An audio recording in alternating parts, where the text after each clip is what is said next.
Good morning, everyone, and welcome to Getting Started with Carmen, Assessments and Gradebook. I am Chanel Walker, an instructional designer for EHE and DELD, D-E-L-D, and I will be showing you all of the things that you can do with your quizzes and assignments and rubrics. So what we're going to do, we're going to create a quiz. We're going to work with question banks, create an assignment, select appropriate grade and submission settings. We're going to use Speedgrader for grading. We're going to create a graded discussion. We're going to manage groups, and we're going to generate a rubric and use it for grading.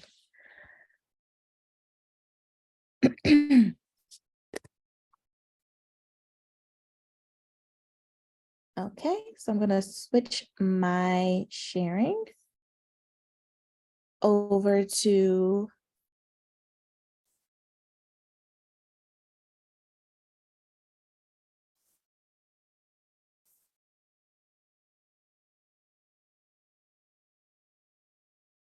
Canvas. Okay, so I am in my Canvas or my Carmen sandbox.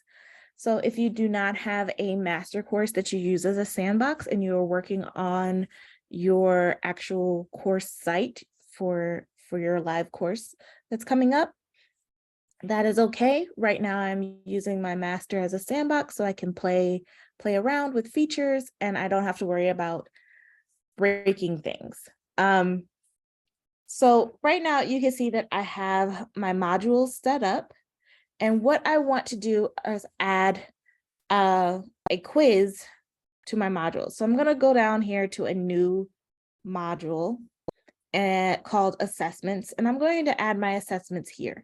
I'm doing this just to keep things separate, but as you can see in my first module, I have my course materials, I have my readings, and I have my to-do list, which are all of my assessment types. So you have a reading reflection quiz, a midterm exam, and a reading discussion.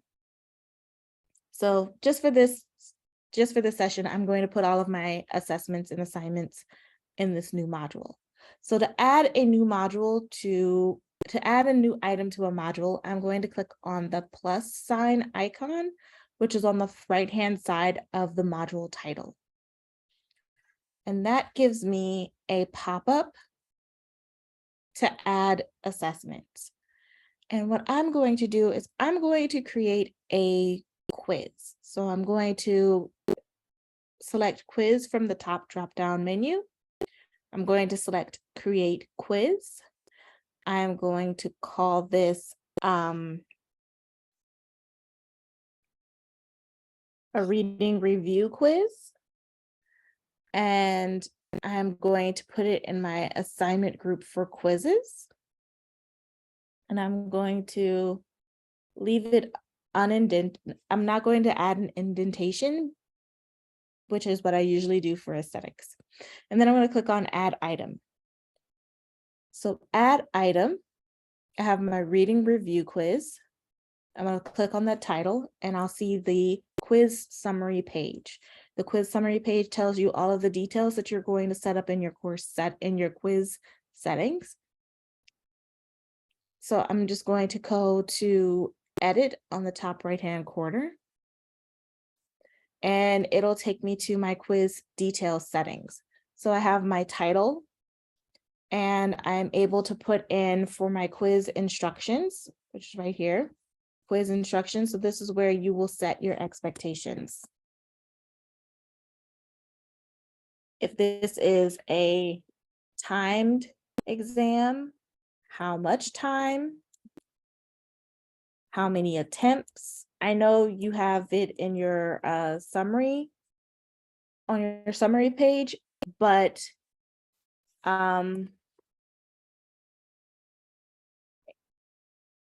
include all the things that you would put in that are in the summary page, because students are more likely to see, more likely to read this than the summary page.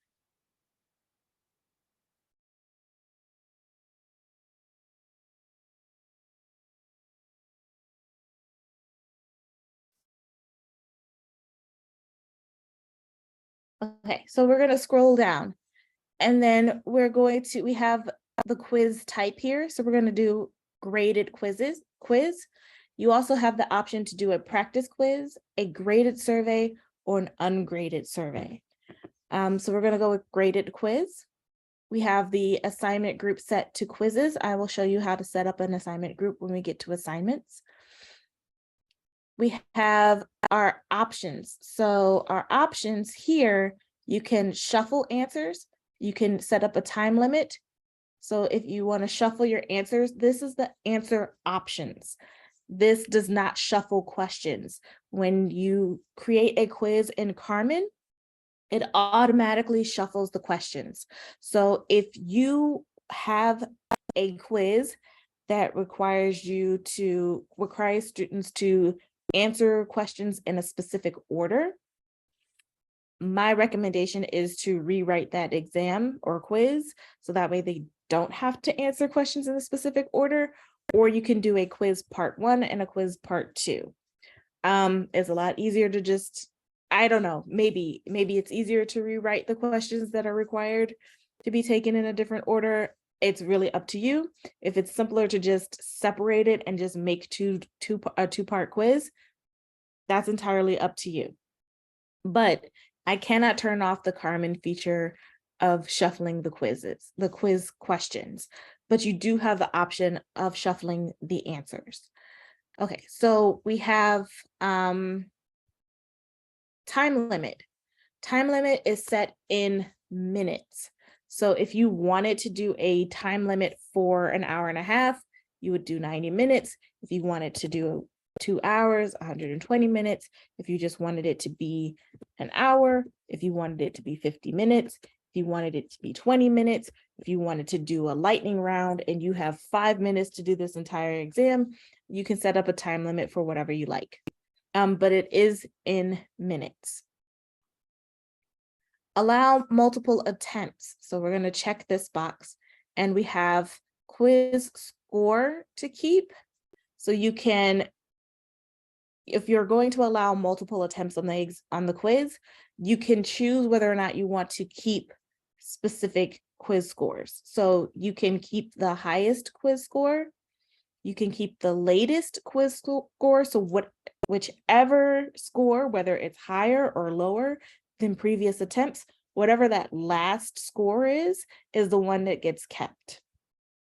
Or you can average it out between all of the different attempts. You could get an average from that. So if you choose highest, if they did really well the first time around, then even if they took it 2 or 3 or 4 more times, and you would keep the highest score out of all of the attempts. So this is entirely up to you which one you would like to do. But I'm going to leave it on highest. So allowed attempts, you check that box. You could say that they are allowed only 1 attempt, but if you're going to go with that option, I would just uncheck this box completely. You could say they are allowed 2 or 3.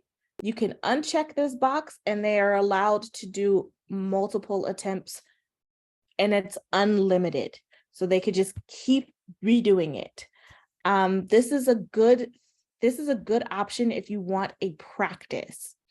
So if you want them to practice, or I had an 8th grade teacher who allowed students to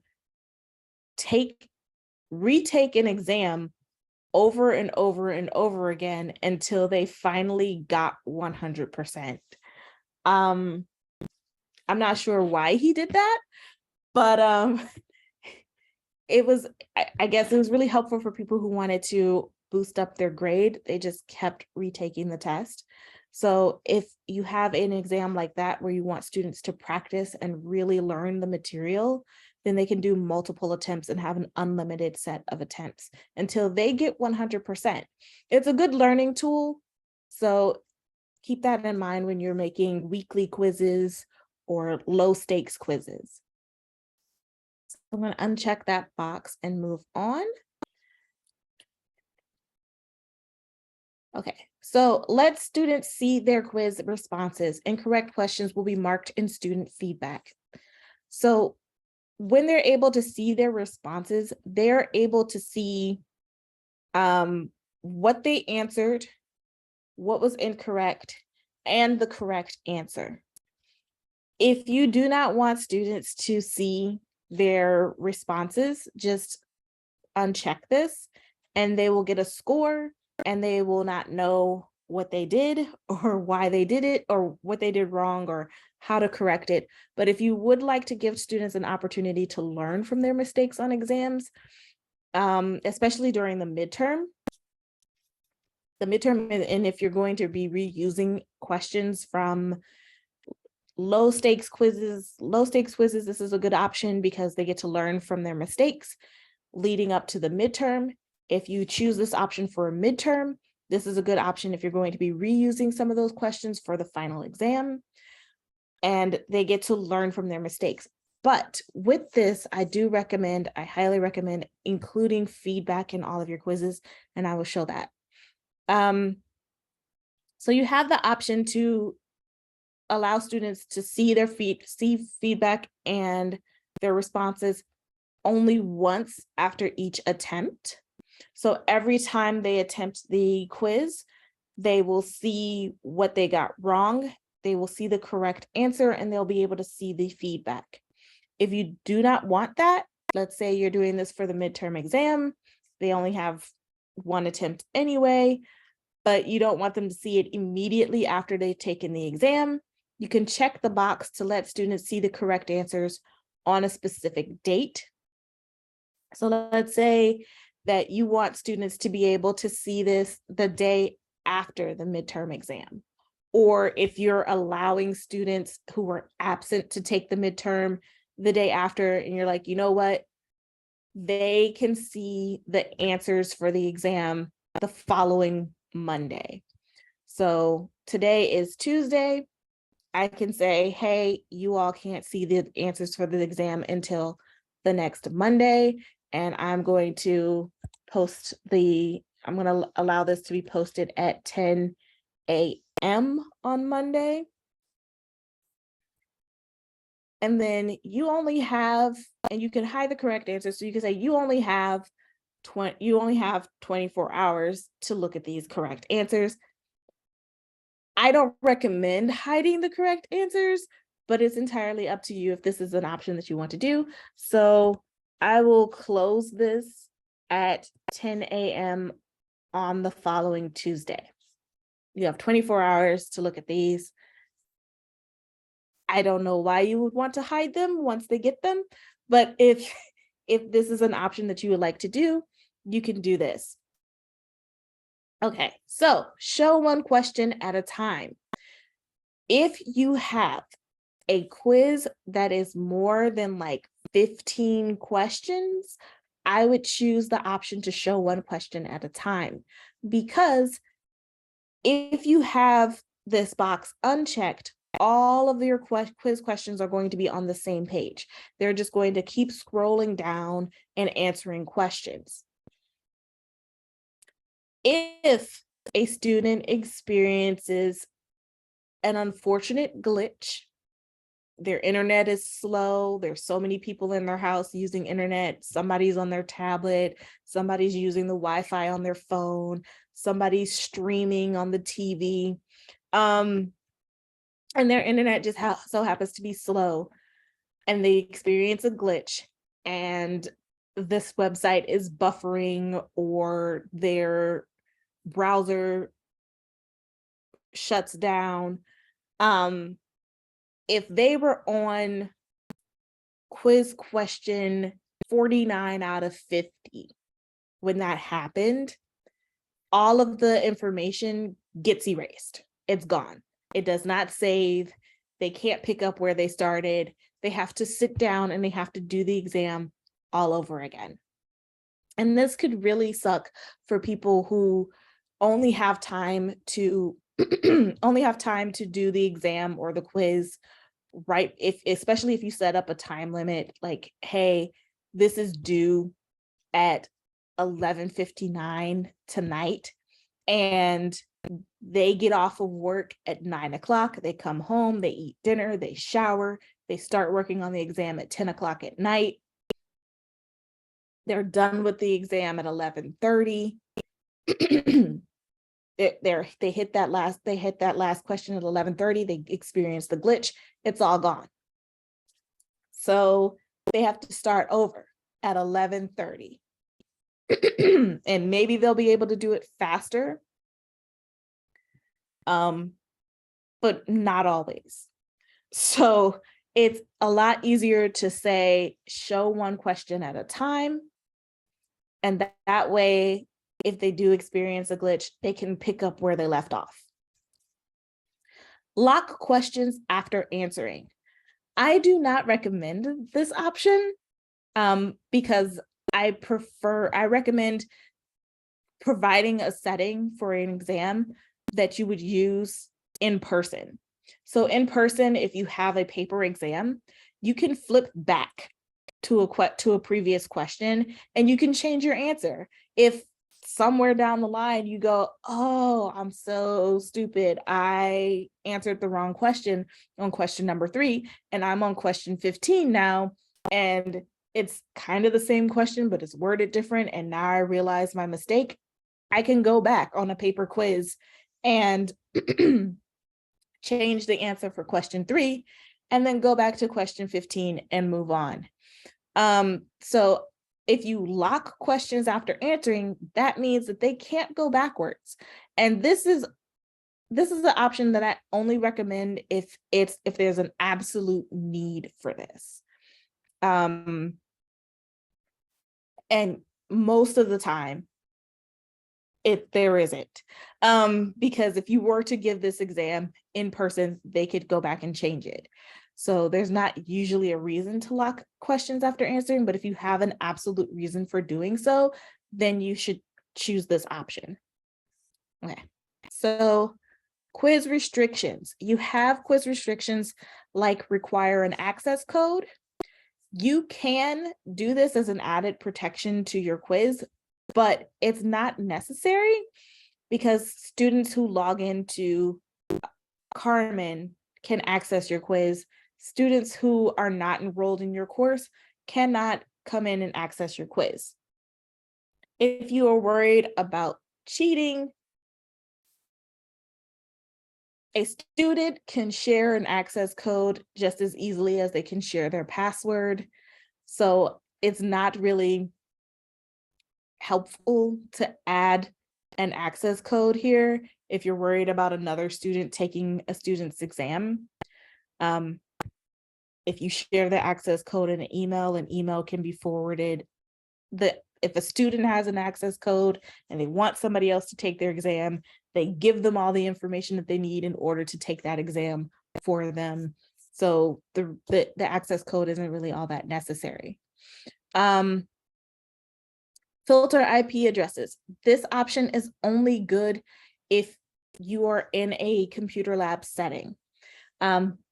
If you're not in a computer lab setting, everybody has their phones, they have tablets, they have laptops, and all of these devices have their own IP addresses, and it is not easy to filter all of those IP addresses. So the easiest option for this is to have it in a computer lab setting where IT can provide the IP addresses and you can filter based on your computer lab room.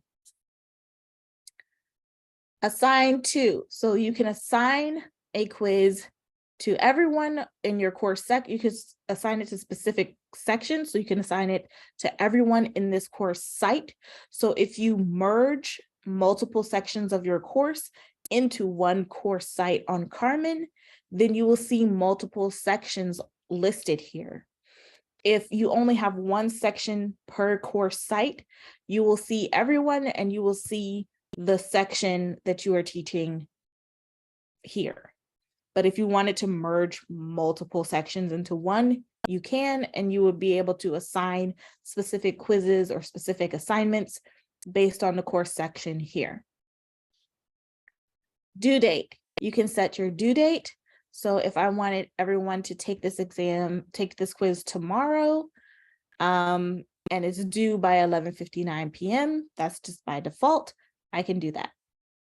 You can make this quiz available from, so this allows students to start working on the quiz. It opens up for everybody. So let's say I want this to open up, and by default, it opens up at 12 a.m. tomorrow. But if I didn't want it to open up at 12 a.m. tomorrow, let's say I wanted it open at 6 p.m. tomorrow. So I want everybody to be able to do this quiz at the same time during our normal lecture time. I can do that. And then you have until. So this closes the exam, and this closes it to everyone. So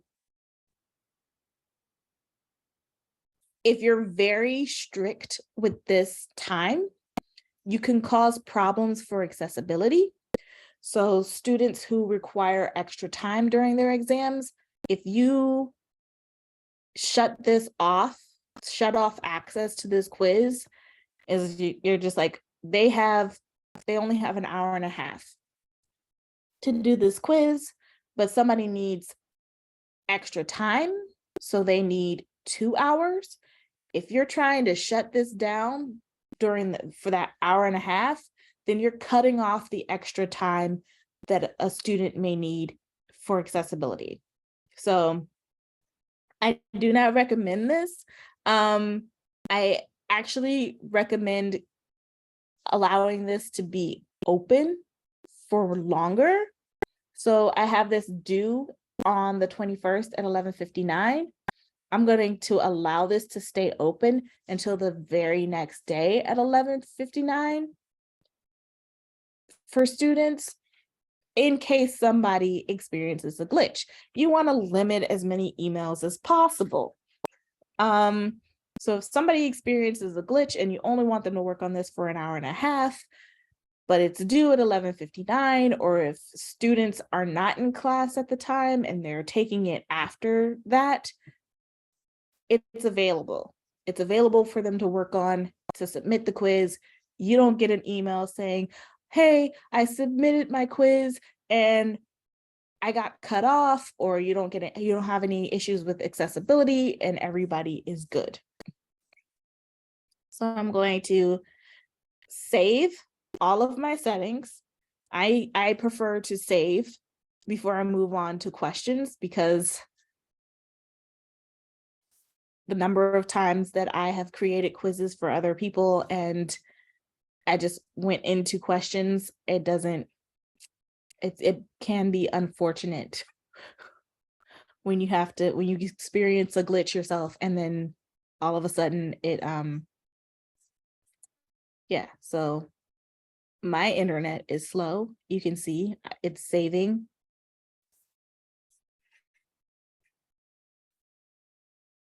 It's saving. Oh, okay. Everyone, sorry, I messed that up. Okay, save. There we go. Okay, so you can see all of my changes in the summary page. So my instructions are here. My settings are here. Oops, I didn't add any points. Let me go in and edit. Oh,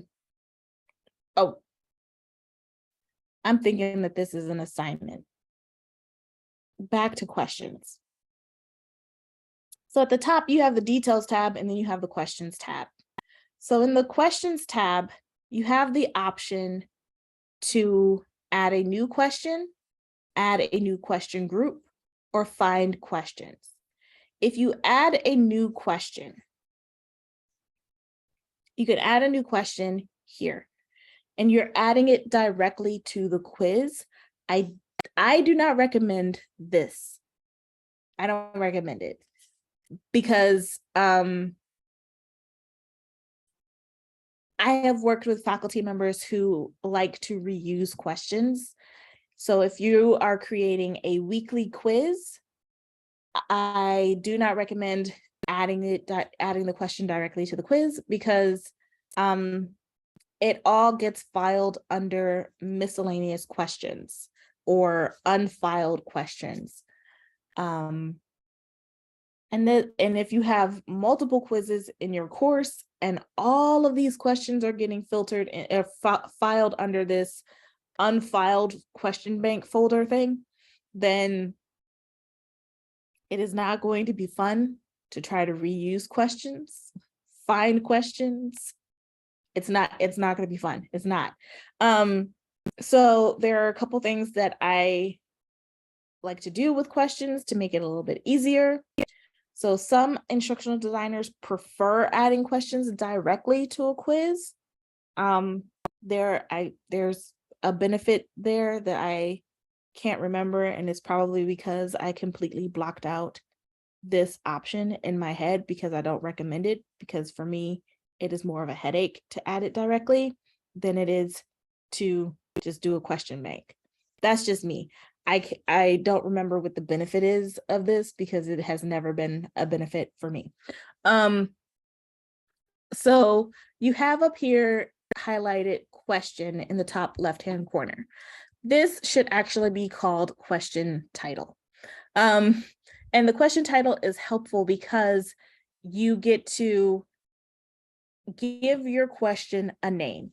This is not viewed by students at all, ever. They do not see this. What they see is question 1, question 2, and the question is always going to be shuffled. So students aren't going to have the same question 1. So it gets a little complicated. So if somebody says, hey, question 1 is worded in a confusing way, I don't understand it, I think that I can argue for a better grade because the wording was confusing. If they tell you question 1, you are not going to know what question 1 is. You're not going to know because their question 1 is going to be different. So you would have to ask them for the question text itself. What is the question that you're asking? And here you're able to find the question if you give them a title. So I prefer to do something descriptive. I've met other instructional designers who just copy the question text and paste it in here, which you can do, but it cuts it off at some point. So I like to go with something descriptive, and I also like to use a shorthand in order to do this. So I go with a shorthand like MC for multiple choice. I go with ESS for essay. I go with T/F for true and false. And there are a whole bunch of different question types here that you can use. And I prefer to use a shorthand when I'm dealing with that, because I have worked with a faculty member who wanted to make a quiz that was only true or false questions. And if I hadn't used, if I hadn't showed him how to do the shorthand for his question titles, he would have had to go into every question, click on it, open it up, see if it's a true or false question, then go in and add it to his course. It is a very long process. It is not fun for anyone. Shorthand is a lot easier. So I can have a true or false question. And let's just say that this question is about cat, dog. I'm going to do that. And I'm going to choose true or false from the option. And then I'm going to scroll down here to the question text. This is the question text. So cat, dog is a popular cartoon from the 90s.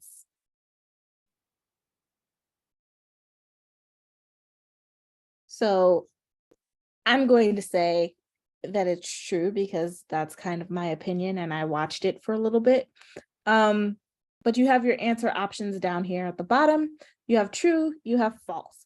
So if the answer is actually false, you would put your mouse next to false and you would get this lighter version of the green arrow, and then you would click on that. And that would set false as your correct answer. But we're going to stick with true because that's my opinion. So you have underneath the answer options, you have two boxes. You have the green box for the correct answer. This is to provide feedback based on the answer. So you can tell them feedback on why this option is true.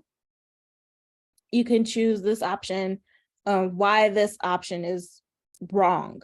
So you got this answer incorrect, and you can give them an explanation on why it's incorrect. This is a good option for feedback if you have two answer options that are very similar to each other and you did it on purpose mostly. And so if you design your questions to be like slightly different, then you can give feedback based on that based on that wrong answer. It was like, you were almost there, but this answer is incorrect because. So it's a really good option for that.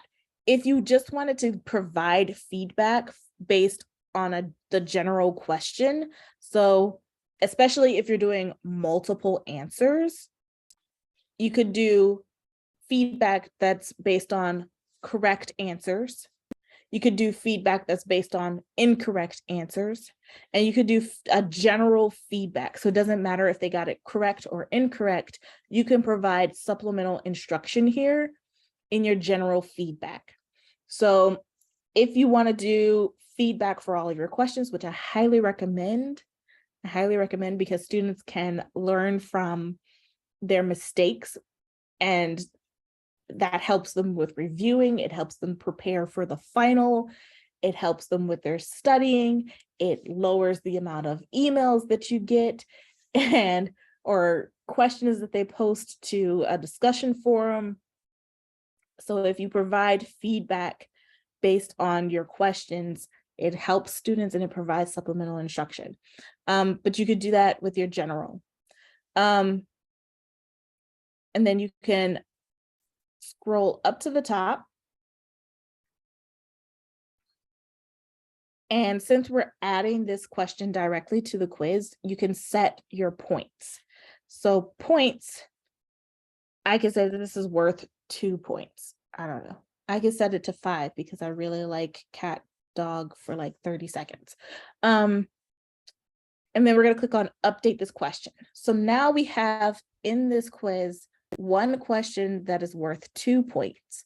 And up here at the top on the right hand side, you see that the points for the quiz went up from 0 to 2. So as you add questions to your quiz, the points are going to increase automatically. But let's just say we want to add a new question. We want to add a question from a different quiz. So if we want to add a question from a different quiz, we can do that. So let's say we wanted to add, I have different question banks here. So I'll show you how to do question banks in a minute. But I have different question banks listed here under my account. So I can choose one of those question banks. This one only has one question, but you can see under the list, there are different question banks from different courses that I'm enrolled in. So I have different question banks that I have created. So I have a question bank with 15 questions. I have a question bank with 5 questions, one question so you can see which course it came from, and you can see the question bank. So if I wanted to use a question bank from a completely different course, I could add the questions from that question bank here. Or if there's a specific question that I asked in a different course, I can add it here without having to type it in again. So I chose the midterm question bank from a different sandbox. I'm going to select the question. So you can see with my shorthand, the question title.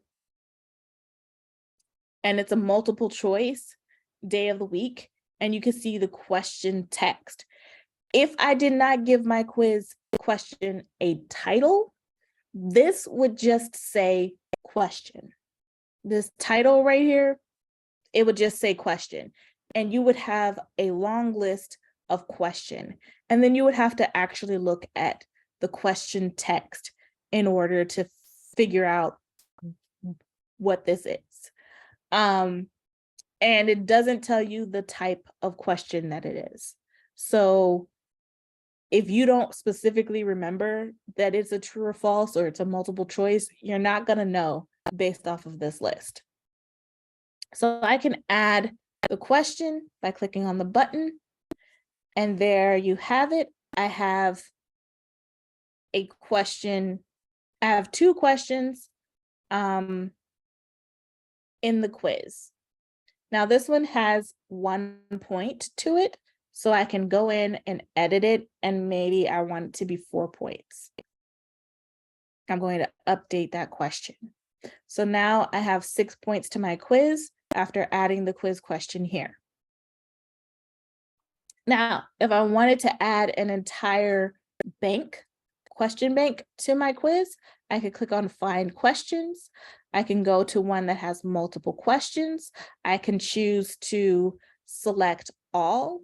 I can scroll down to the bottom, add selected questions.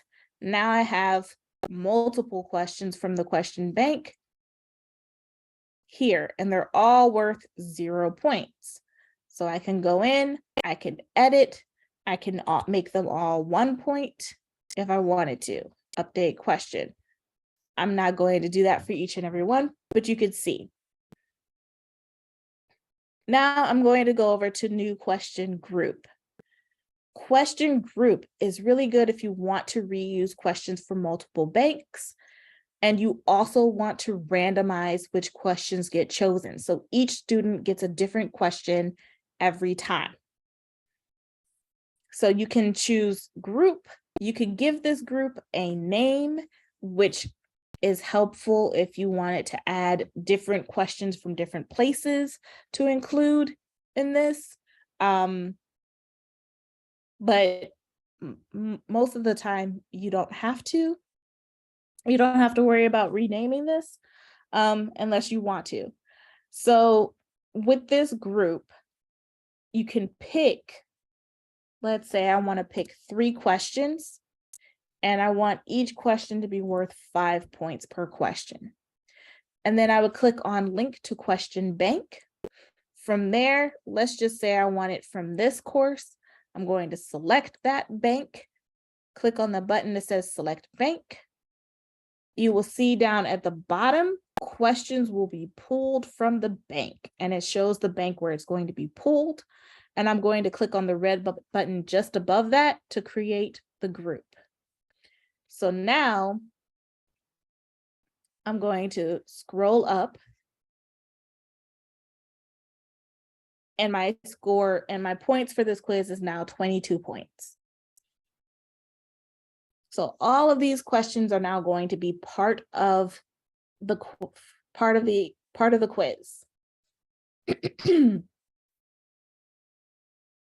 And now I'm going to save and publish. But what if you have a quiz and you want to do question banks? I'm going to go to quizzes in the sidebar. On the top right-hand corner next to the Add Quiz button, there is a 3 vertical dot icon button. I'm going to click on that. I'm going to click on Manage Question Banks.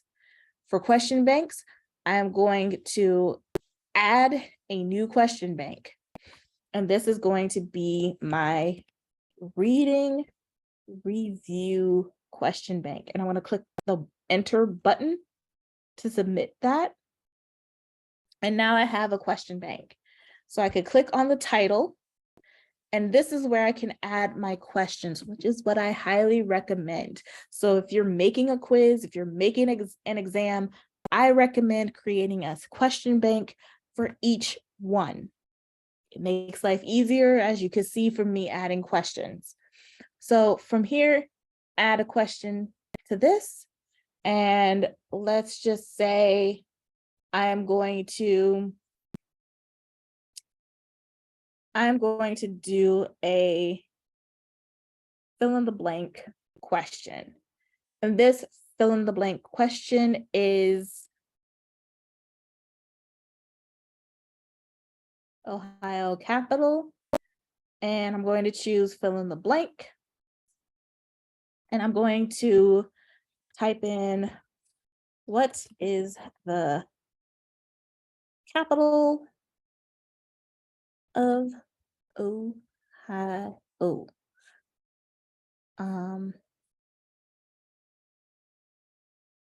And so we're going to do a possible answer.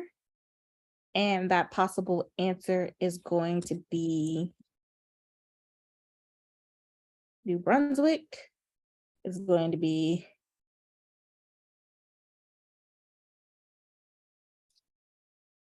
Cincinnati, it's going to be Cleveland, and Columbus.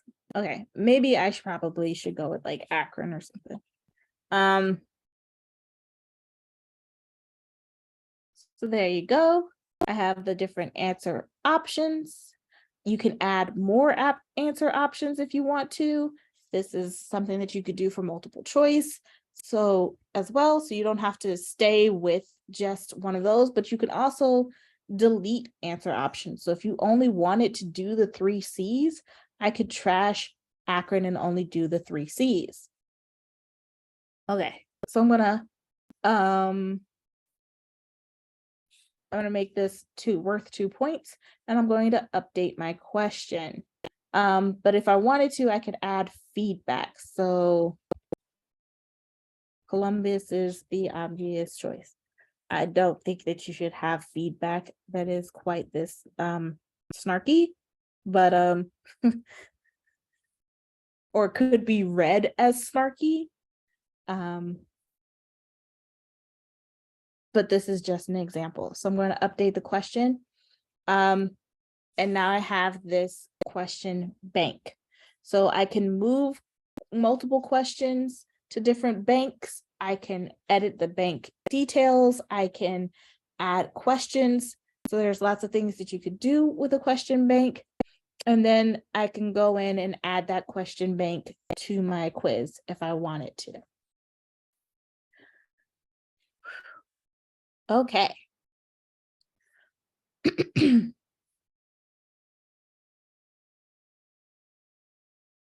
So now I have my reading review quiz.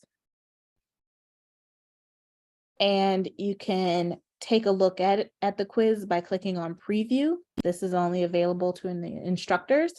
And here on the right-hand side, you see questions, question 1 through 9.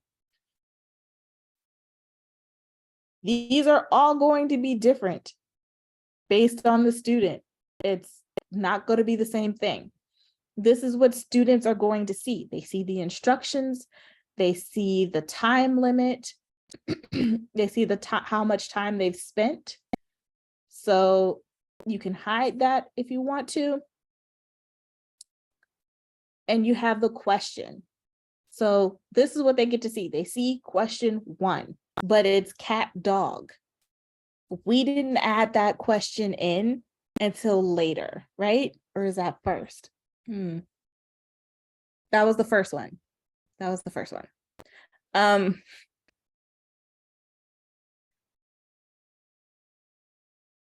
Next. Next. Okay.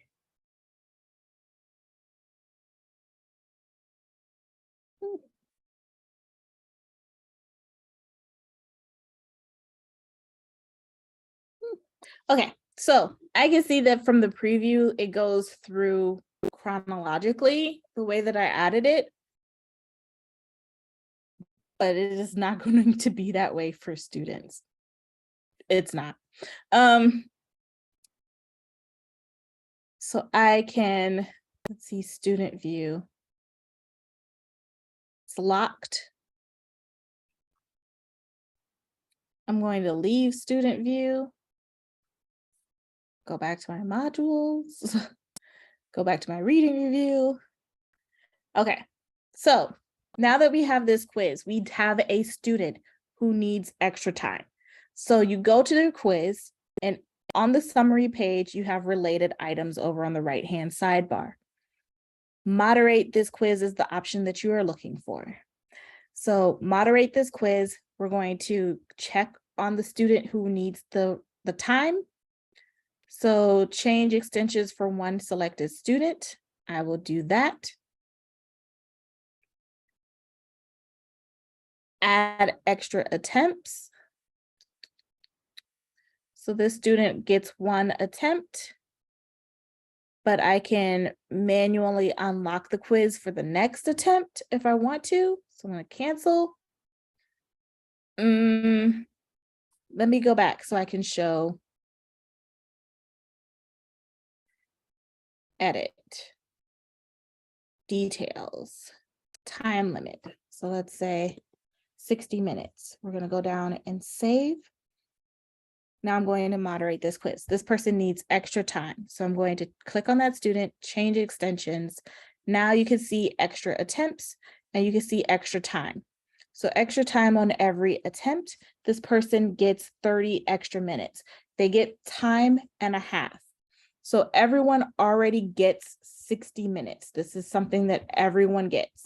You are adding on the extra time. You're not going to put in 90 minutes. You're not replacing what they already get. You're just adding on to it. So you're adding the 30 minutes on there.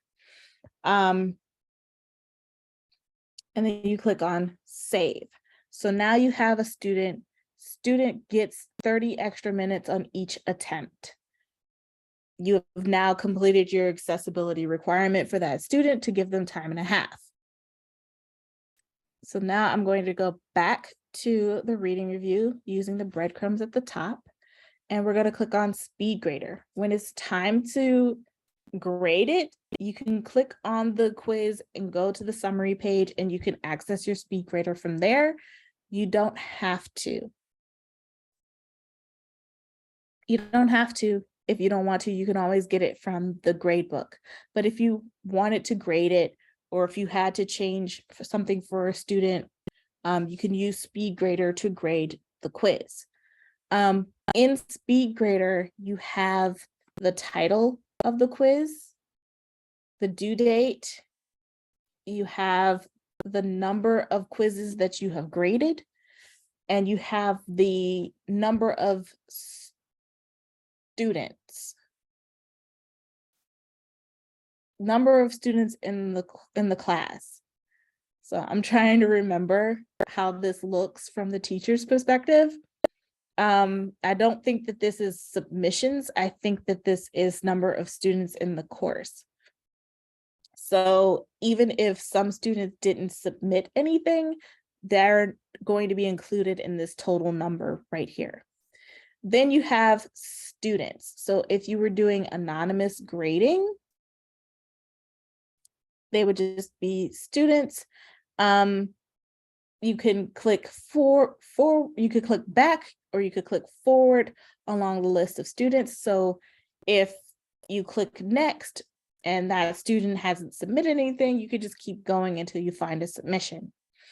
So the assessment is a grade out of 22 points. So I can give this student 22 points. I can give comments. So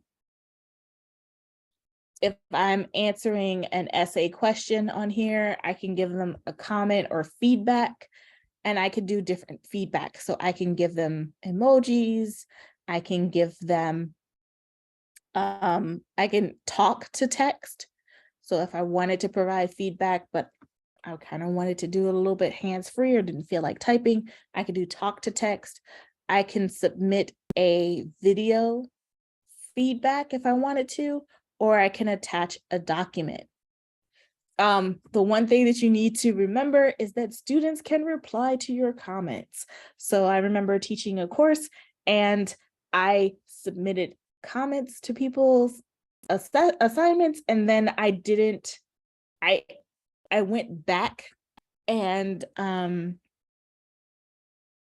to look at some feedback that I had done for somebody else. Like I remembered I wanted to just copy what I told somebody else and send it to another student who was having the same problem. And then I saw that the student had replied to my comment, and I was like, oh, I didn't think that that was a thing, but it is. If you end up having like a whole conversation with students in your comments on here, you can download submission comments and save it, especially if that student is arguing for a different grade, or you think that they cheated or something happened here and you need that conversation to be saved and submitted somewhere, you can download the submission comments.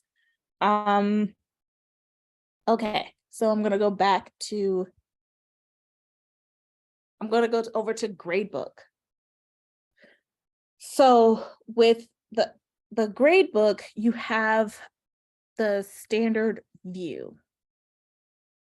So the standard view, this is by default what it looks like. You have a long list of students and you have each of your assignments in your course.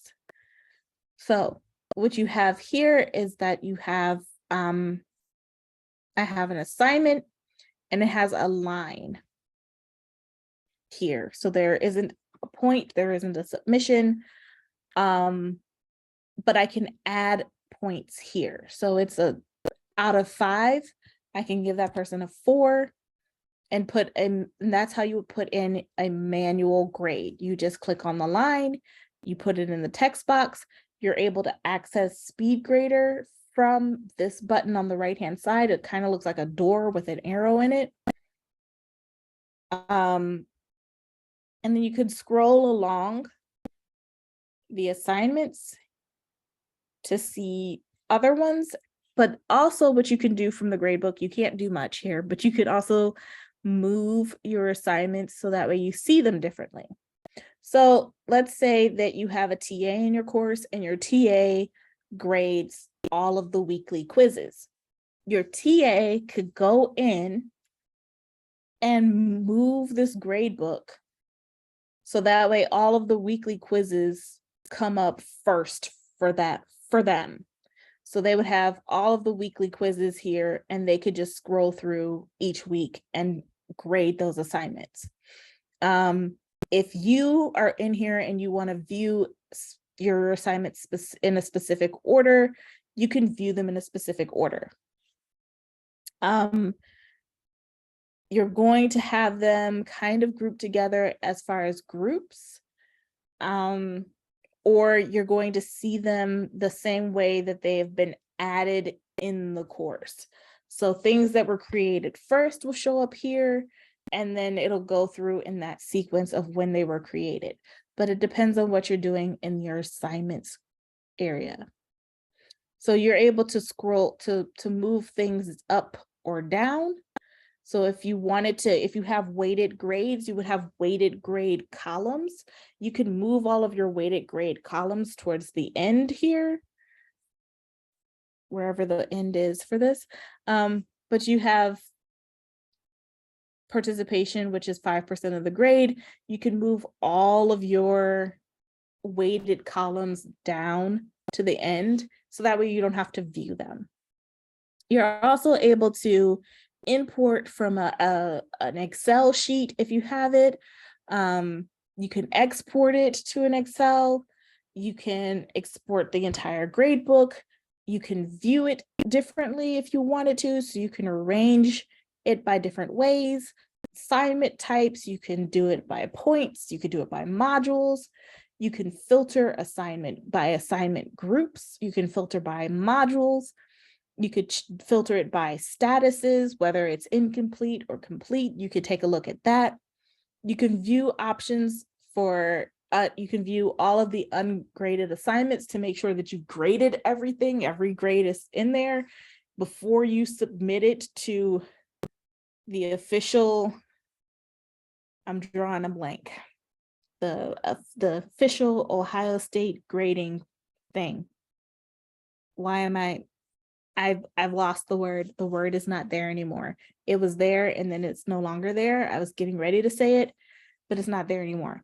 But when you're getting ready to submit your grades for student transcripts and everything, that thing that I cannot remember, and it's hard if I can't remember it. But before you submit there, you need to make sure that you do not have any dashes. You have to have some form of grade in this Carmen grade book before you submit it over to the official thing, because you could mess things up. You could view your notes and unpublished assignments. And then for your settings in your grade book, all over on the right hand side, there's a gear icon for your gradebook settings. And with gradebook settings, you have your late policies. So this is good to set up. So you can have automatically apply a grade for missing submissions. So for missing submissions, you could say it's 0%. That's automatically the grade that is going to be given if they miss the deadline and it just never shows up. Automatically apply a deduction to late submissions. So for every day that this assignment is late, you have minus 5%. But you can also do this by hour. If you wanted by hour, you lose 1 percentage point every hour that you are late. It doesn't matter. But also, it doesn't matter if you got 100% on the quiz. If you are a full 24 hours late, you miss 24% of your grade. That is harsh, in my opinion, but that is up to you. If you wanted to do, I'm going to stick with 5% per day. And then the lowest grade possible that it will stop at, it will not subtract anymore, is 60%. If you've submitted it, you deserve some form of passing grade, not a failing grade. But you can set it up however you want to. I am just a softie, I think. So we have the grade posting policy, which is up at the top. So for grade posting policy, you can do automatically post grades, but I would move with caution on this one, because if you select automatically post grades, that means that as you are grading, students are getting their grades. They're getting a notification from Carmen saying, hey, your assignment has been graded. And some of these kids, some of the students, if they are waiting for their final exam grade to come up, and you just finished grading the first essay, they are going to get their grade. They're going to get it. They're going to see it. They're going to see the answers. They're going to see your feedback. And then if they're sitting right next to one of their friends who are also in the class, and they're like, I got my grade back. And then they look at their friend and their friend hasn't gotten their grade back. And it takes you maybe 2 or 3 days to get through all of those essays. That student is going to be sitting in a stew of anxiety until you get to their name. So I do not recommend automatically posting grades. I don't recommend it. What I do recommend is manually post grades. That means that you can take 2 or 3 days to grade through all of the essays. And then when everything is graded, you can go to your column and you can say post the grades, and then everybody gets that notification that the grades are out at the same time. It's kind of like back in the day when you were able to print out all the grades on a piece of paper and post it to a bulletin board, and all of the students could see their grade at the same time. It's kind of like that, but it's easier because you don't have crowds. So you can do it that way. That's the one that I recommend, but it's entirely up to you. If you are the type of person who would forget to post the grades, then automatically post the grades. And then you have advanced. So you can allow final grade override. This is kind of good if you wanted to add extra credit to your course, or if you wanted to bump up their grade by a few points in the end, you could do that. And then you can apply the settings, and there you have your grade book. So this one, I have my reading review. You can see that the I is crossed out, which means that the grades have not been posted. So I will click on the vertical icon next to the quiz name. I'll click on that. And it gives you a drop-down menu where you can have different options. And I could click on post grades. Okay, so post grades, you have one that is hidden. So all students will be able to see their grade and or submission comments. So students who have received a grade or submission comment will be able to see their grade and or submission comments. You have those options. I will post.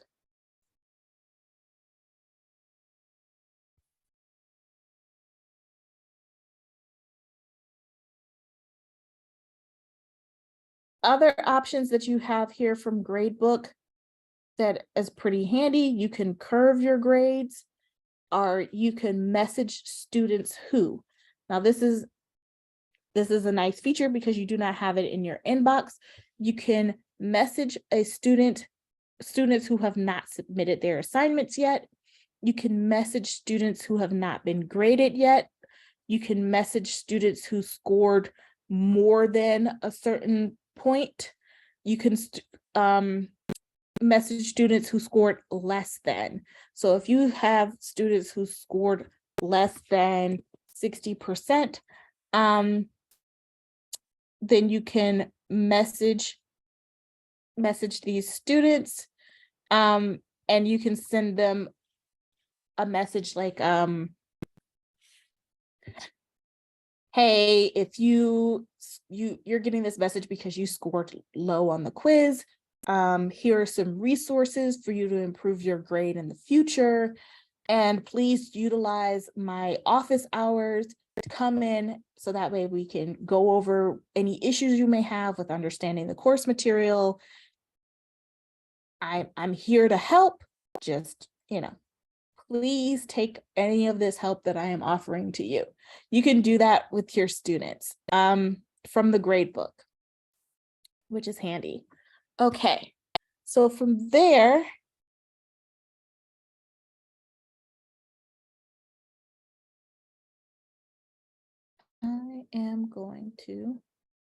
we're going to head over to assignment.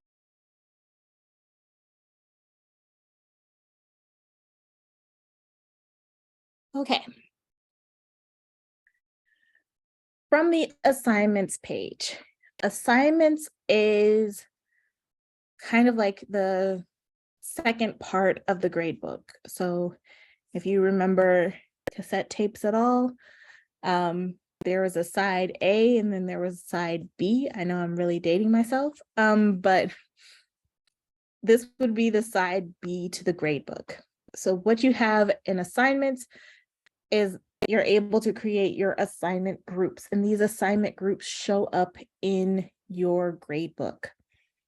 And it is also the way for you to create weighted assignments. So with weighted assignments, if the way that I recommend setting up your assignment groups is based on your syllabus. So if you have weighted assignments in your syllabus, or you want to say that an essay or a final project is worth 30% of the grade, I would set up your assignment groups based on that. So I have assignments, I have essays, I have a project, I have quizzes, and I have participation. So these are my assignment groups based on some random syllabus that I haven't created ever. But if you take a look at your syllabus and you have your grade system set up in a particular way, duplicate that, recreate that here in your assignment groups. You do not need to have assignments visible to students. I think I talked about that in part 1 of this webinar, but you don't need this to be visible to students because this is kind of like part of your grade book. So you have your assignment groups and you can add weights to your assignments. So in the top right-hand corner to the right of the add assignment button, you can add weights with the vertical icon. But before that, because I'm jumping ahead, you can add a group. So if you're going to add a group, you have the add group button to the left of the add assignment button. And what you get is you can add the assignment group. And I am going to add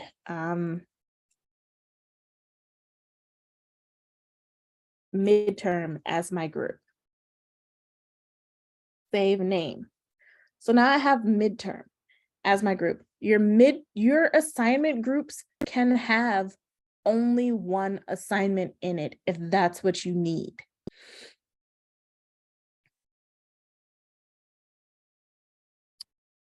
So you can have only one assignment there. It's perfectly fine because of the weighted system. You do not need to have multiple things under a group in order for it to be valid. You can have only one thing. So in participation, I can add an assignment for participation. Under midterm, I can add a quiz for the midterm. For my project, if there's a final project there, I can add the final project assignment to this group. It only needs one. Okay. And then what we're going to do is we're going to go up here to the vertical dot icon and we're going to add weights. So we have edit assignment dates, and right underneath that we have assignment groups weight. We're going to click on that and we're going to add our groups. I'm going to zoom out a little bit so we can see. So you're going to check the box that says weight final grade based on assignment groups.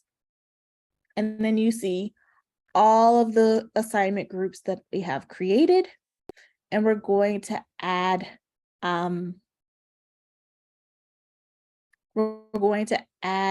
groups. So for assignments, let's say we're only at 10% for the assignments. For the essays, let's say that's about 15%.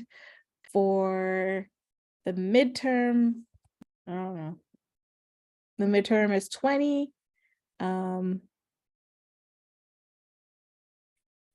Let's make quizzes worth 20. I don't know. I have no idea. And all of those add up to 100%. You cannot go over, and you cannot have a group with that doesn't have a weight assigned to it. So every group that you create in here needs to have, if you're going to do weighted grades, then each assignment group needs to have a weight to it. You can't do a 0% grade. It causes glitches. It's not fun. It's not fun for anybody. Okay, so what we can see here is that I have a rule set up for my assignment group for quizzes. And that one rule is to drop the lowest 2 scores. You can set that up by clicking on edit. Let me zoom out. It's getting a little, by clicking on edit, and then you have the number of scores to ignore for each student. If you don't want to ignore any, just leave it at 0.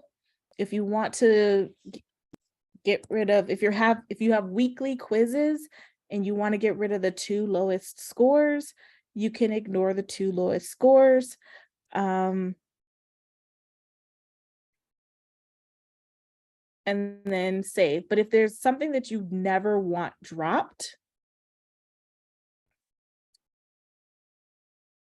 so if you had something in your quizzes and you never wanted that score to get dropped, then you can select it, and you can select multiple ones if you need to, and then you can save. So now I should have 2 rules set up for that group. Oops. So we now have 2 rules, and it's worth 20% and my weights.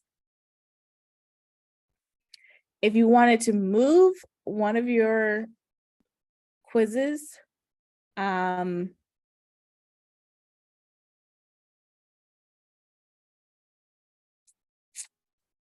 if you wanted to move something, whoops, oh no. You would grab the domino to the left-hand side of the quiz, you would drag and drop it.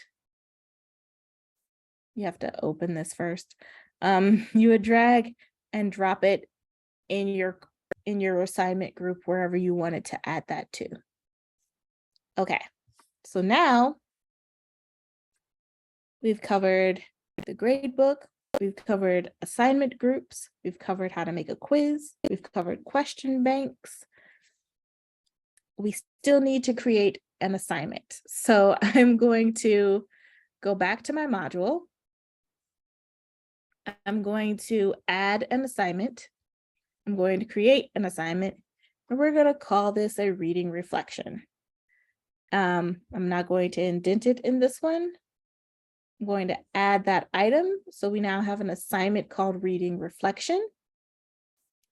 And we have the assignment summary page. We're going to click on edit. We're going to set our instructions here, set expectations. And just like in the quiz, we're going to put everything students need to know from the summary page. But also, if you had an assignment like a final paper and you had multiple pages worth of instruction and you don't want to copy and paste it all here, I do not recommend copying and pasting it all here. But I do, if you do have a PDF document or a Word document that you want that has all of your instructions for the assignment, you can add it here. So you can have your instructions here, you can highlight this, you can add course documents, you can upload the file, and you can click on the PDF with all of the instructions in there. Add the instructions. We're also going to go click on that hyperlink and go to link options. We're going to go down, we're going to say preview inline and expand preview by default. Done.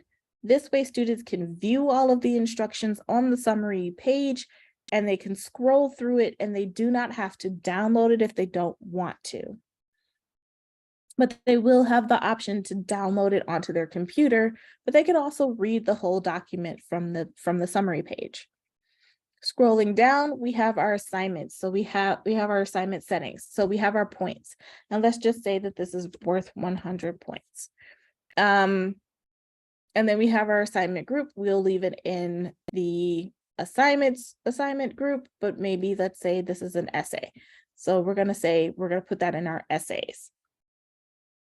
Display grade as points, but you have the option to display it as a percentage, complete, incomplete, letter grade, GPA scale, or make this a not graded assignment, which is great for practice, or if you wanted to do drafts of an essay before they actually get to the final one, you can do that. So we can check the box to say that this does not count towards the final grade, which is good for practice assignments. And then you have your submission type. So your submission type, you have no submission. This is a good thing if you wanted to set up an assignment for your participation. Students are not submitting anything. You are just keeping track of their participation, however you keep track of that. And then you can go into your gradebook and manually add the points to their grade, and they don't have to click on anything or submit anything. You have the on paper option, which is kind of like it's going to show up in your gradebook kind of like a no submission, because there's nothing for Carmen to process.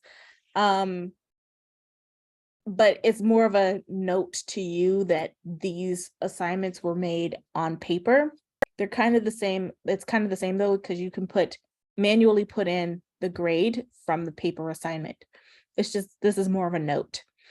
Online submission. So you could do text entry and you could do file uploads. Those are my two by default check boxes.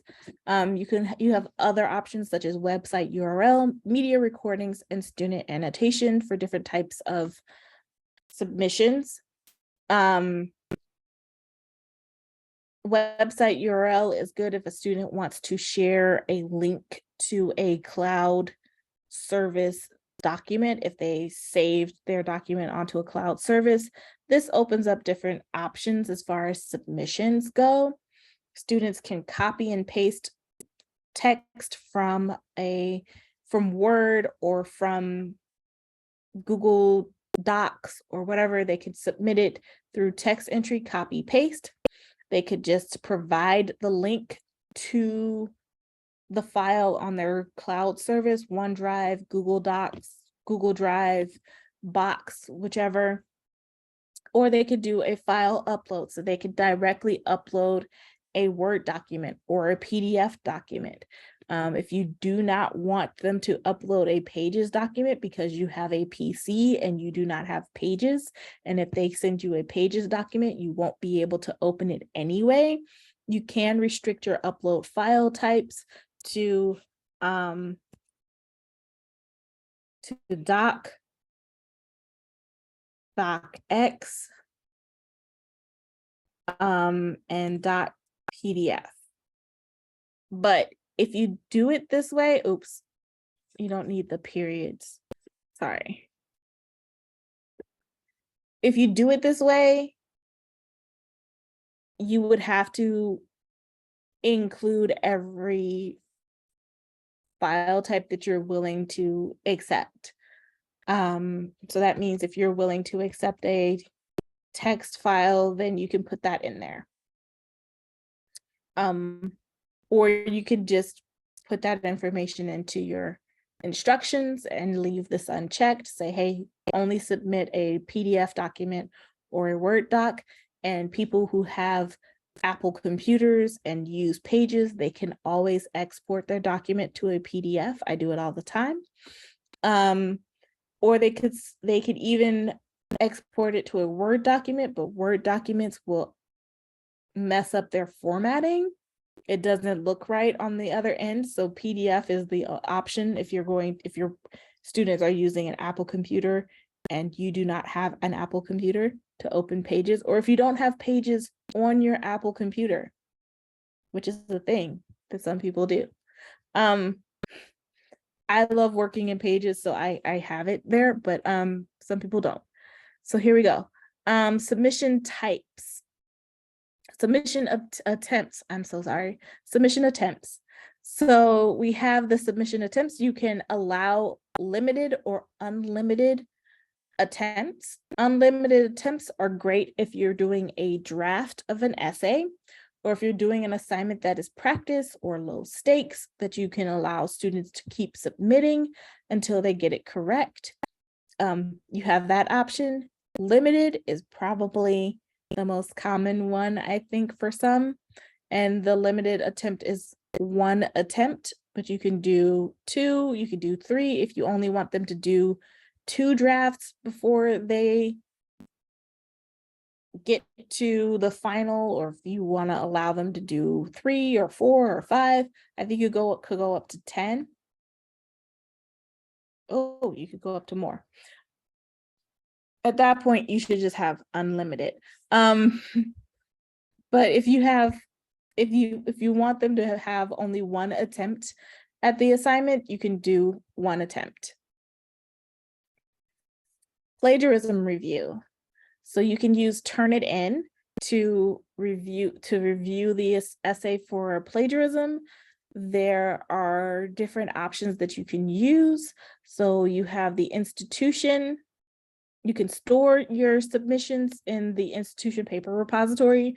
That means that every time a student submits the same assignment, if one student has taken your class and you store it on the paper repository, if they give that paper to a student that comes in your next course, you will know because the paper is stored in the repository, and once that student submits it, then you will see that it's word for word the exact same paper that was submitted last semester or 2 semesters ago, or I think up to 3 years, I think is the date, like 3 years it's saved in there. So if students try to reuse other people's papers, it's here.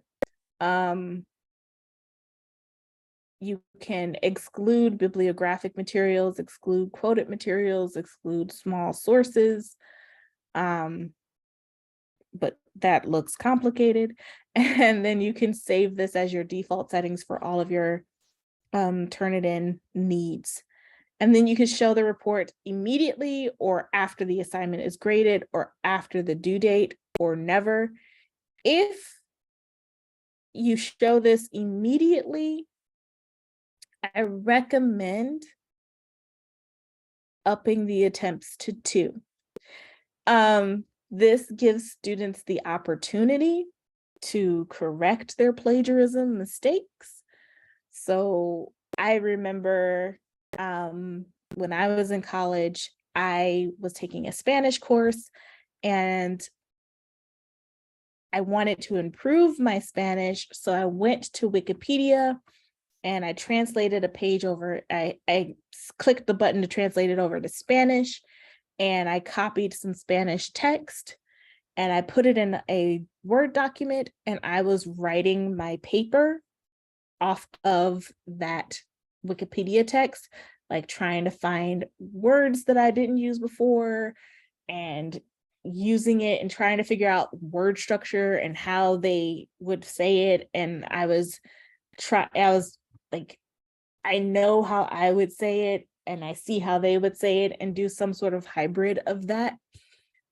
But I made the mistake of submitting the Wikipedia document and I got my paper back and it was an F.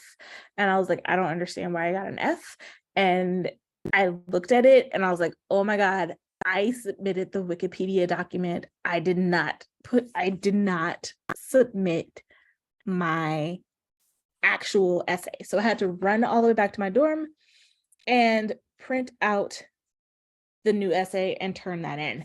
But any student could go and copy and paste the wrong document. So I do recommend upping that to 2 attempts if you're going to do that. Okay, so group assignment. So you could check this box and turn it into a group assignment and assign grades to each student individually or assign students as a group. So if you check the box, each student will get will see the grade individually. They will all get the same grade, but it'll show up in their little individual columns. You can leave this unchecked and they will get a group grade, which shows up a little bit differently. And then you can select the group. So you can have different groups. So I have project groups, but you could do a different group, or you could create a new group right here if you need to create a new group. So I'm going to uncheck this because this is not a group assignment. And then you can do peer reviews. So if you're doing a draft of an essay and you want students to review the draft, I was getting ready to say glitch because my mouse is glitching. You could require peer reviews. You can manually assign a peer review or automatically assign a peer review.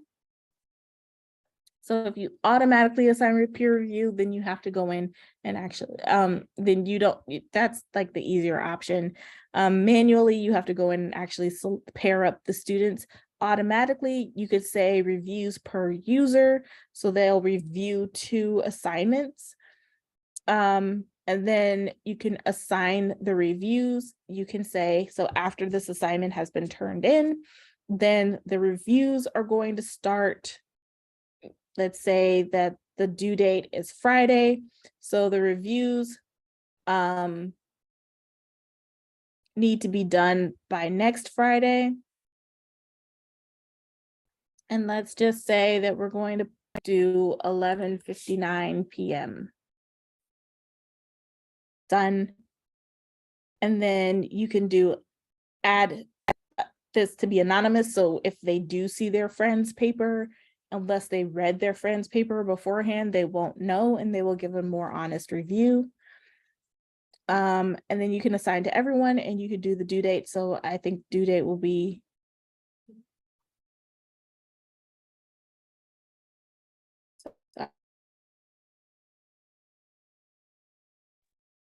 sorry, I have my son. He is on winter break and he is here with me. So sorry if you heard that.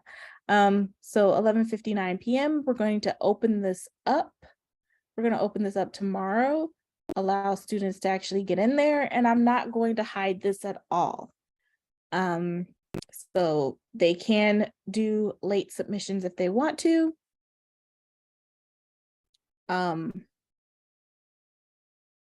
But in order, wait, that doesn't make sense. This isn't real, but let's just say they can do a late submission up until Sunday night. Give them an extra week, give them the weekend to finish it if they need to. Okay.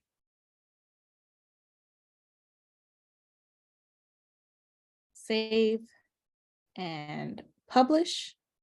So now we have the instructions. We have the instructions listed here. Scroll all the way down. We have our points, and now we can add a rubric. So adding a rubric, you can either create your rubric here, give it a title, and start creating your rubric right here in assignments, or you can find a rubric that has previously been created. So I can find another one that has been previously created, but let's show you how to create one here. So we can say that this is going to be a reflection rubric. So you have your title, you have your criteria or your criterion that happens here. You have your ratings, you have your points. You can add a criterion here, and we're going to click on that so you can see. We're going to duplicate. Once you have one of them set up, it makes your life a whole lot easier if you just duplicate it and change as you go. So change the title. You can give it a longer description if you need a description there. If you don't need it, you could just update criterion, and then you can go on and you can have your points. So if you set one up to add points, sorry, I think that was fast. So I have 5 points and I have 0 points, but if I want points in between, I click on the plus icon in the middle. And you can say 4 points, and you can give this a new title. I don't know. This one just showed up. You can give a description. So this description is what makes this worth 4 points. So this is worth 4 points. You know how to do a rubric, but what makes this 4 points, that goes into your rating description. Update the rating, add another one. This one is going to be 3 points. It automatically does something. And then this is, I don't know. I have no idea. Anyway, it's a random word that I'm adding to this, but this, what makes this 3 points. Update rating. And you can keep going until you get to 0 points. You can change this. So if you want it to be worth 10 points instead, you can update rating. And you have the points here updated on the side. And you can see the total points on the bottom have been updated. Okay, and then you have your settings down here at the bottom. So you have, I'll write freeform comments when assessing students. You can click that button, that you could check that box if you want to. Remove points from rubric. So you can remove points from rubric, and then that makes your list shorter. So I'm going to uncheck that. So when you remove points from rubric, you use this rubric for assignment grading and hide score total for assessment results. You lose those 2 boxes because this automatically puts it in the I'm using this for grading category. And then it shows up in your gradebook based on your assignment gradebook settings. Don't post outcome results to Learning Mastery Gradebook. If you use outcomes, this is for you. If you do not use outcomes, you do not have to check this box. Use this rubric for assignment grading. You could check this box, and then hide it goes away, or hide score total for assessment results. So if you're not using this for grading, you can hide the score and it won't affect the grade book.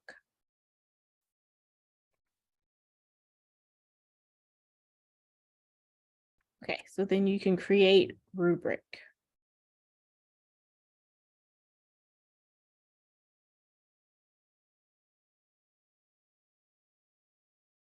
And since I'm using it to grade, the points from the rubric have changed the points for the assignment because I selected that option when the pop-up came.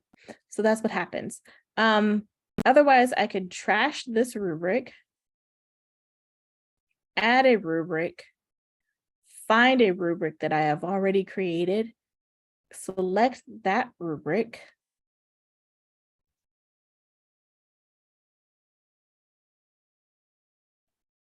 and that rubric has come up on the bottom of here. The points are the same, so it doesn't need to match. And this is what one would look like as a full rubric that you've created. If you want to go in and create your own rubrics, you have it over here in the course navigation sidebar, rubrics. And you can add a rubric and create it here and use it in other courses.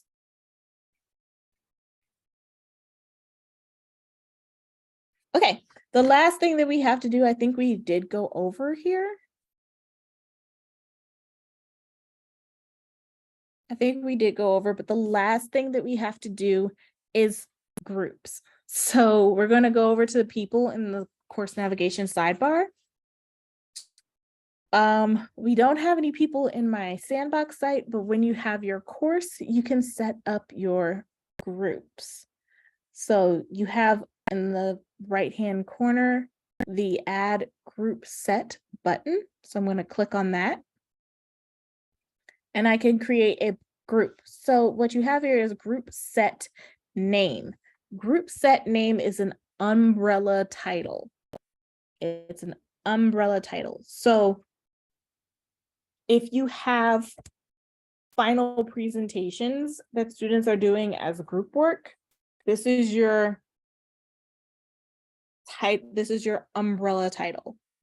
You can allow for self sign up, which means students will go to the people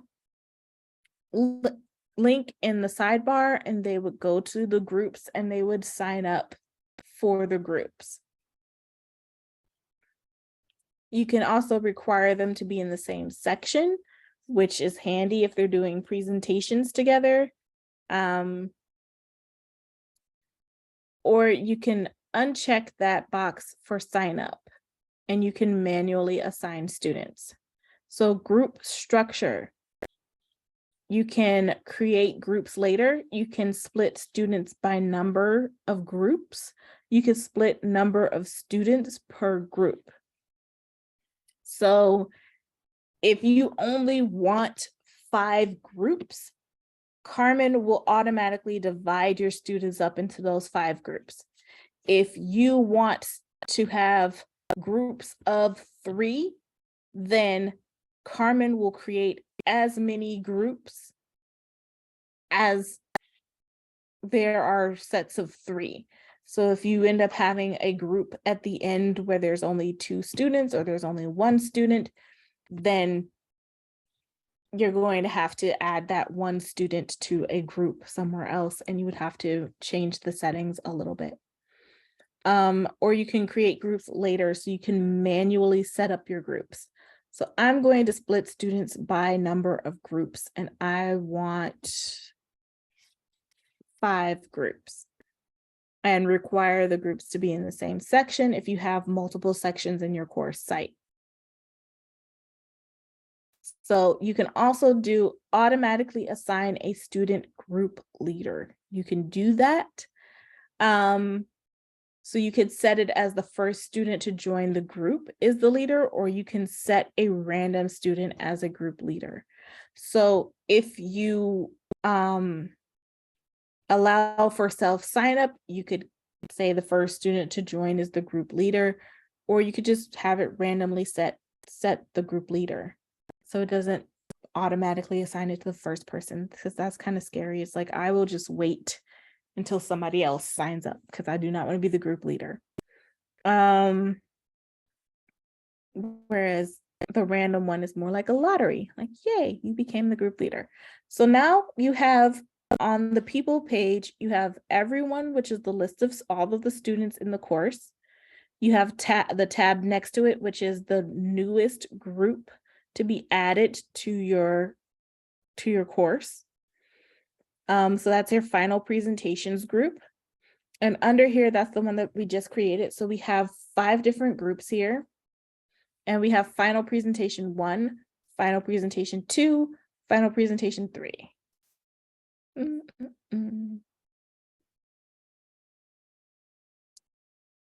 So if you decided that each group can name their own group, you can click on edit, and they have their own group name, but they want to be known as the Tigers for whatever reason. You can save, and now you have Tigers instead of final presentation 1. But nothing changes as far as the umbrella tab at the top. This is still your final presentations group set. When you have students in your course, you will have the number of students added to the group over here on the right hand side. If you have students who have not been assigned to a group, they will show up on the left hand side of the groups, and you'll be able to see them listed, and you could just drag and drop them to a group. If you wanted to reassign a member of a group, you can use the drop down menu, the arrow, and you'll have the list of students that are in that group. And if you decide these two students can't be together, I'm going to take one of them, I'm going to drag and I'm going to drop them into a different group, and I'm going to switch with another member. Fixed it. And then off on the right, very far right-hand side of each group, you have the vertical icon, vertical dot icon, and you can visit the group homepage. So the group homepage is where students can work together with their group members. This is not visible to other groups. It's just the ones who are assigned to that group. And here they have their own little course site area. They have a recent activity as part of their homepage for their group. So if they have messages or anything like that that's going on, they have pages that were created, the recent activity will show up here. But you're also able to add announcements. So the group leader anybody in the group can actually make an announcement to the rest of the group. So if somebody is like, hey, I won't be able to make it to our group meeting, what do you all need me to do? Just let me know, reply to this announcement and I can do it. If you have the group leaders like, hey, we're all meeting on Friday night at 6 p.m. This is where we're meeting. Or, hey, we're all meeting via Zoom. This is what we're doing. And you can they can set up pages so they could work together and do a collaborative document kind of, and create their own page, create the plan for their presentation. They could take a look at the people who are in the group. They can have their own discussion forum here, so they can type up threads and replies, and then they can share files with each other, and they can do collaborations, so they can start a new collaboration or collaborative Word document. And they can add stuff here. And you as the instructor, you can go in here, you can interact with each group, you can add an announcement, you can respond to questions in their discussions, you can check up on the groups as you go, and you're also able to, on the left-hand side, be able to switch to a different group if you wanted to. And you can check up on each group and see how they're doing, whether they're having issues, are they meeting? Is there any activity going on in this group at all? You have that option to, as the instructor, to look at that.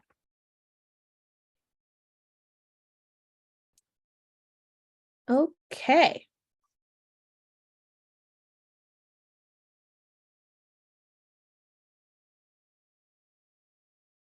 So I am going to switch over. So in this session, we created a quiz, we did question banks, we created an assignment, we selected appropriate grades and submission settings, we used the Speedgrader, we created a graded, we did not create a graded discussion.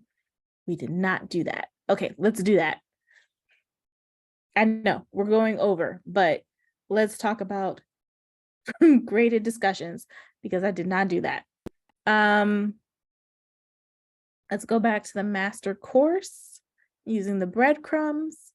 And now I can go back to my modules. I'm going to go down to my assessments. I'm going to click on the plus. I'm going to add a discussion, create a topic.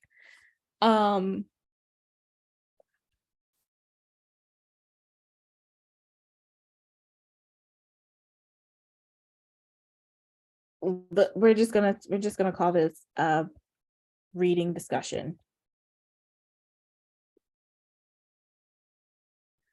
Add item. We're gonna click on that reading discussion, and it's basically the same as a regular discussion. We can go in and edit, and we can add our prompt, and we can set expectations. So you let students know that this is going to be graded. Oops. Let them know that it's going to be graded. Let them know don't do that. Let them know the requirements for good discussion.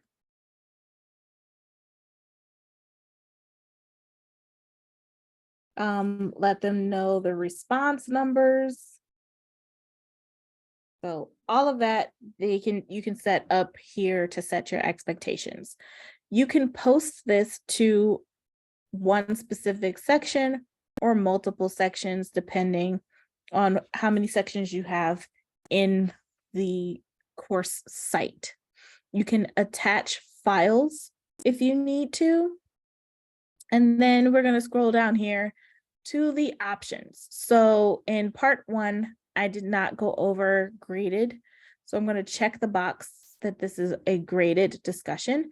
And when you check the box for a graded discussion, it removes the option to add this to the student to do, because when it's graded, it's already going to go onto the course summary page. So it's already going to show up in the student's dashboard as something that is to do. So you have a group discussion. You can set this up as a group discussion if you wanted to, and you could select the group. So we have project groups and we have final presentations. Those are our groups in this course, but I'm going to leave this as unchecked. And then points possible. So let's say that this is worth 30 points. I don't know. This is a very important discussion. And we can display the grade as points. We could display it as percentage, complete, incomplete, the same as you would for an assignment. And then you have you can add it to an assignment group. So if you wanted to, you could have a discussions group under your assignment groups, but if it doesn't fit in with the way you have it set up in your syllabus and you use a weighted system, you do not have to. You can just leave it in your assignments or whichever weighted column it belongs in. So we have peer reviews. You can include peer reviews the same as an assignment here. And you can assign to everyone. You can assign it, you can do the due date. So let's say next Wednesday it's due. And then you can make it available from, let's say they can start on it today, and you can make it available until, or you can leave this open and it can be an open-ended discussion that is graded by the end of the semester. That is a thing that you can do. Okay, so we're going to save and we're going to publish. So now we have the graded discussion, and I'm going to take a look at it in student view. So in student view, you have it, it's highlighted. This is a graded discussion, 30 points possible. It has the due date up there. It has the prompt, and then they can start replying and they can subscribe. So if they subscribe, they get notifications when people reply. So if they're the first person to respond and they need to respond to 2 other people, they can subscribe and find out when other people post.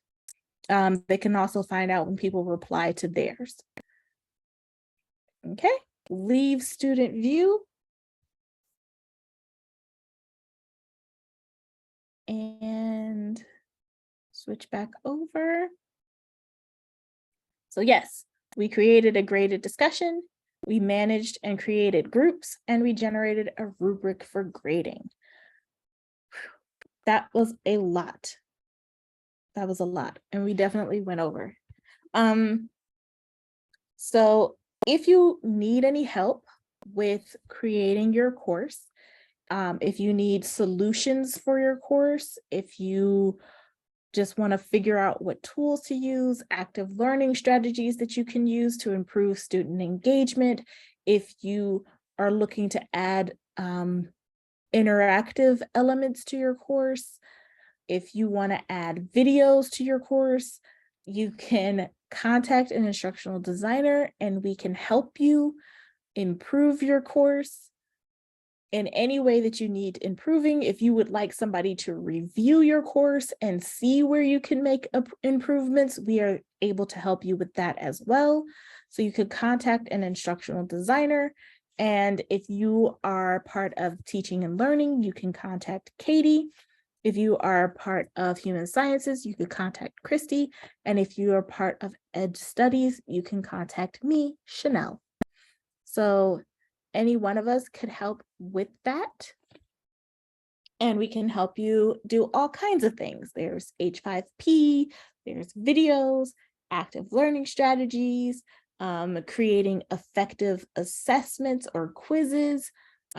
We can help you with a whole bunch of stuff. So you can always send us an email or book a time with us and pick our brains for a little bit, brainstorm about a couple things, set up a plan for even fall semester. So we're here to help if you need us. Thank you for attending this webinar and have a good winter break.